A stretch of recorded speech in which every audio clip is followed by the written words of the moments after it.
When I was 15 years old, I was living with a host family for a week in another country, and so I had an urge to poop. And of course, the toilet clogged and I was trying so hard to flush it down, but was unsuccessful. I was too anxious to tell the family, and so I took the poop with my own hand and threw it away in the trash bin. One of my first videos ever I did on this channel was stupid things we do because of social anxiety, which was based off a Reddit thread called "What's the stupidest thing you've done due to social anxiety?" And that's where I found the post about picking up poop with your own hand. Last week I found a similar post that was called "What's the craziest thing you've done due to social anxiety?" I know, big difference. I'm gonna go over some of the comments I found on here that I found to be pretty wild and, to be honest, pretty relatable. You are going to laugh and you're going to feel bad throughout this video. And if you have a very active social anxiety part yourself, watching this will probably make you feel at great ease hearing other people's stories. Or at least, I hope it will. I'll also share some of my own crazy stories of things that I did due to my social anxiety, and will encourage you to take on your social anxiety as we go along. I've conveniently divided these comments into 4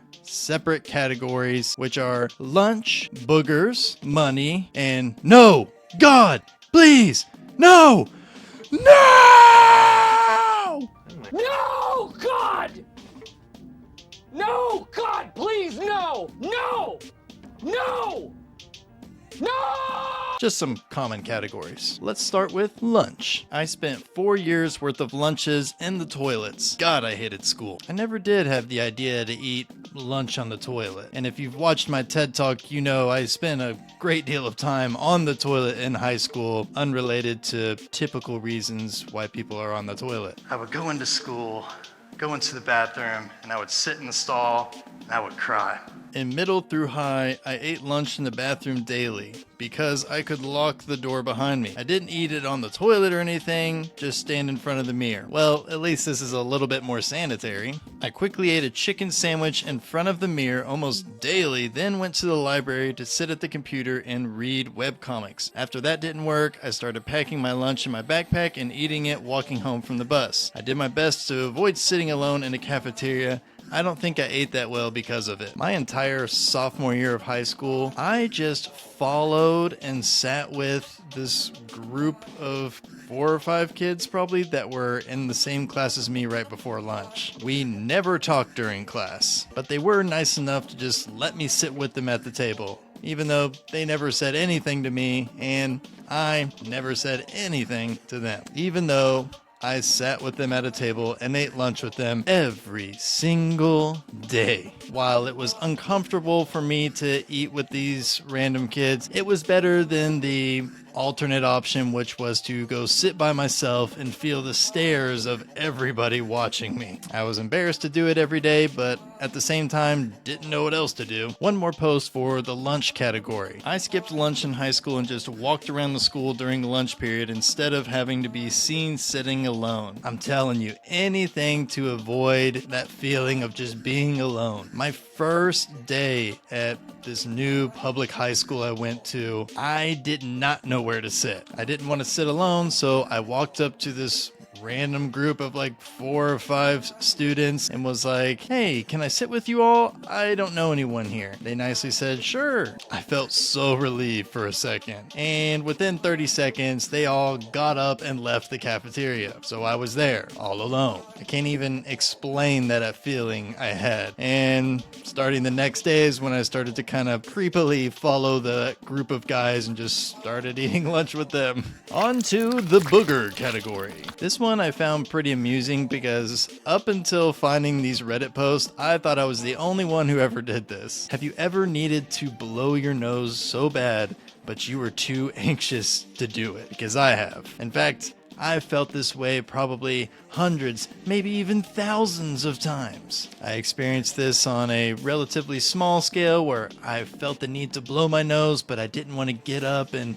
get a tissue and blow my nose in front of everyone. I didn't want the attention on me and have everybody watch me blow my nose. I thought people would judge me for that and be staring at me, even though everyone blows their nose. I also experienced it at a much larger impact. There would be times where my nose was running so bad where it would just be basically like dripping out my nose. I know, sorry for the gross visual. It would be dripping out my nose, and instead of going and getting a Kleenex to wipe it or blow my nose, and instead of like, kind of sucking it back up in your nose, I didn't want to do that because I'd have to suck really hard to get it to do that, and it would be really loud and it would bring a lot of attention on me. So instead, I would just let it uncomfortably drip on my upper lip, or I would just, do one of these kind of wipe it with my sleeve type of thing. Like I said, I'm not the only one who had a problem with snot,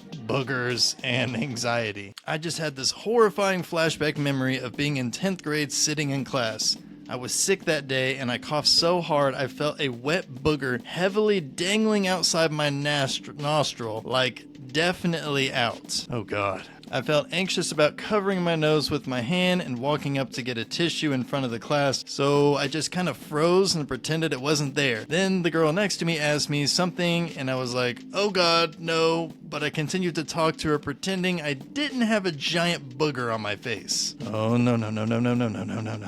She looked so confused and was staring at it, but I guess she felt embarrassed to say anything. I eventually sneakily used some notebook paper to get rid of it. Traumatizing. Freaking anxiety, man. It'll have you doing some pretty wild stuff. Reading this, you might think, well, would it really be that big of a deal to just kind of cover your nose and go get a tissue? Yes, it would be if you struggle with social anxiety. A very big deal. All right, last one about boogers, I promise. I know these are getting kind of gross and maybe some nasty visuals are coming into play. I let saliva drip down my windpipe because I was too embarrassed to cough or even run out into the hallway to cough when I absolutely had to. I didn't care what happened. I was just so terrified to bring any attention to myself. Okay, that one wasn't that gross, but definitely relatable. It's way more practical to run out into the hallway every time you have to cough instead of just coughing like every other human being in existence. Now I'm just being facetious because I can just relate to this so much. Show me the money! That's right, we are taking on the money category now. I like money just as much as the next guy, but these stories will make you feel a little sick to your stomach. Worked for 3 months with zero pay. I was about 16 years old and I didn't have a bank account yet, so I was just getting paid with a debit card thing that they would add funds to. Every Friday was payday for everyone, but I still didn't even have the card. I guess they forgot to give it to me. I was too anxious to even ask for it, so I just kept working with no pay. Eventually, I just stopped showing up and didn't tell them in advance. Can you imagine working 3 months and not getting paid because you were too anxious to say anything about it? They were 16, so probably making, $200 a week? I never could get a typical job as a teenager, so I don't really know how much teenagers make, but let's just say $200 a week. That's probably over $2,000 over 3 months that they didn't get paid on. This is what hurts me the most though. Months later, my mom luckily went there and demanded I get my card. Mom is not doing this kid any favors here. This is enabling them, keeping them in the bubble. Parents, make your kids do this. Don't do stuff for them like this. If they don't end up doing it, then they should have to eat the consequences. Like this kid should have just had to have eaten the consequence of losing out on $2,000. Because there is no way in hell I would do this for one of my kids. And trust me, they know that. And also trust me again, they are much stronger because of it. They are problem solvers because of it. Their anxiety isn't controlling their lives because of it. This next one doesn't cost this person as much financially, but it's a really good example of just anxiety going too far. My husband and I both have social anxiety issues. He told me a story of what he did the other day. He was at Target and using self-checkout. He was weighing fruit and accidentally had lots of other things on the scale, so it rang up as $25 instead of around $5. He was too nervous to talk to the attendant to get it deleted so he could redo the weight, so he just paid the extra $20. The price we paid for our anxiety was very literal that day. He paid $25 for $5 of fruit. To him, it was worth paying an extra $20 $8 instead of going up to the self-checkout attendant, explaining to them what happened, and having them fix it in like 30 seconds. That's rough. And anxiety does not deserve to have this kind of control over you. Kind of cute that this husband and wife both struggle with social anxiety. Kind of odd, actually, because I talk to a lot of people and it's usually a very bubbly personality or very extroverted person who has a socially anxious mate. Anyways, I find that interesting. No, God! No, God, please, no! No! No! No! That's the title of the last category because it'll have you reenacting that scene from The Office. Let's all just take a quick break before we go into this. So I want you to just inhale for 4 seconds and then exhale for 8. So come on with me.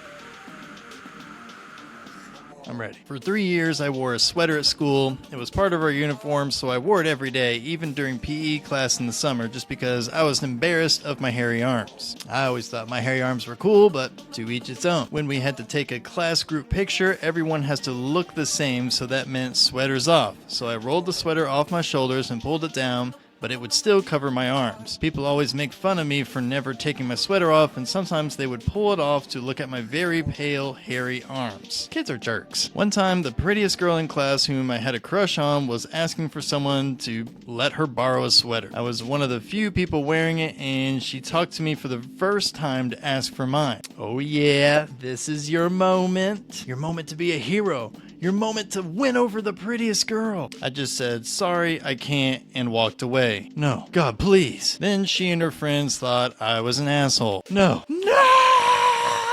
Moved to a new school, had a cute cheerleader come up and introduce herself and said, we should catch a movie sometime. Me being me, I just assumed she meant in a group of friends and said, yeah, that'd be cool sometime, and bailed. One of her friends let me know that she was no longer interested. No, God! No, God, please, no! You know what to do, no, right? Because no, the category, no God. What the heck, guys? You're supposed to say, no, God, please, no, no. Come on. It feels good. Fine, I'll do it. No, God, please, no, no. All right, I'm going to finish off this category with a story of my own. I had a friend temporarily at this high school that I was going to, and he invited me to come with him and his girlfriend to this baseball game, and his girlfriend was gonna bring this girl along as well. And she was kind of gonna be like my blind date, so to speak. Now, this friend of mine talked her up about, how pretty this girl was. I was definitely nervous about doing this, but at the same time, I was like, I get to talk to a pretty girl. This next part is gonna make me sound shallow as but I was just a stupid 16-year-old kid. And I'll just say that she didn't meet my expectations. So I'm sitting with this girl that I'm not very interested in, watching this sport that I'm not very interested in, and our conversation dies out pretty quickly, and the awkward silence just seems to grow louder and louder. My friend starts to chime in saying, hey, we should all go to the mall together and hang out after this baseball game. So in my head, I'm thinking, there is no way I can do this for several hours. How do I get out of this? And in not my finest hour, I took a phone call. Okay, you got me. It was a fake phone call. So I started to walk away pretending like I was on the phone. And since they were just watching the baseball game, I was pretending I was on the phone. I kind of just booked it to my car and left and went home. Not only did I ditch this nice girl to as far as I know, but I also ditched my friend because he rode with me to the game, and I never talked to that guy again. I let social anxiety control me, and because of this, I lost one of my very, very few friends at this school, and I probably made this really nice girl feel really bad. And I didn't want to do that, but at the time, it felt like it was the only option. Social anxiety has no right to be in control of your life, and it doesn't have to be. You're not condemned to being controlled by social anxiety your entire life and having to just learn to live with it. That's nonsense. You can live a life not controlled by social anxiety and instead be controlled by you, the fully present, conscious you. So you need to go take some action on this. Nobody is going to do it for you. There is no easy way to sneak your way around it, to get through social anxiety, because guess what? If there was an easy way, we'd all know about it. If there was an easy way, people wouldn't struggle with social anxiety. We'd be able to get over it like this. I wouldn't be making this YouTube channel because I could just tell you the easy way. The fact of the matter is that there isn't an easy way. So what you're going to have to do is bite the bullet, know that you're going to have to do some uncomfortable things. You're going to have to go outside your comfort zone, do some things that you probably don't want to do. But let me tell you something, it is way better than what you're doing now, which is letting something else control how you live your life. Don't give it that. You deserve better than that. So don't you let social anxiety take control. This is your life. So it's time for you to take control. You may already know what actions you need to take on to make this happen. A lot of times it's that thing that's in the back of your mind and you're thinking, oh, I probably don't have to do that. No, it probably is that. But if you don't know what the steps are that you need to go on and take, I'll give you a couple options. 1, go watch my TED Talk. I give you a 3-step process on how to do it. 2, go open up to somebody about how you're feeling. Go talk to a therapist. Go do something. Or 3, go watch some of my other videos. I do tons of content on social anxiety. I was socially anxious for over 10 plus years. Now I'm a public speaker as my career, where I teach people how to build social confidence from social anxiety. And if you feel like you're just down, you just can't even get to that point of taking action, go talk to somebody. And if you have no one, reach out to me. Go on my website, socialanxietykyle.com. Go to the contact me part and contact me. Reach out. I'm more than willing to help you. I'm here to support you the best way that I can. So please reach out. Thank you all for watching. I hope you enjoyed this video. I hope it made you laugh. I hope it gave you some relief. And I hope it gave you the drive to say, hey, I'm taking action. Social anxiety is no longer going to be what controls my life. That's what I hope for you. I'll see you all next week. Please subscribe. Love you. Peace.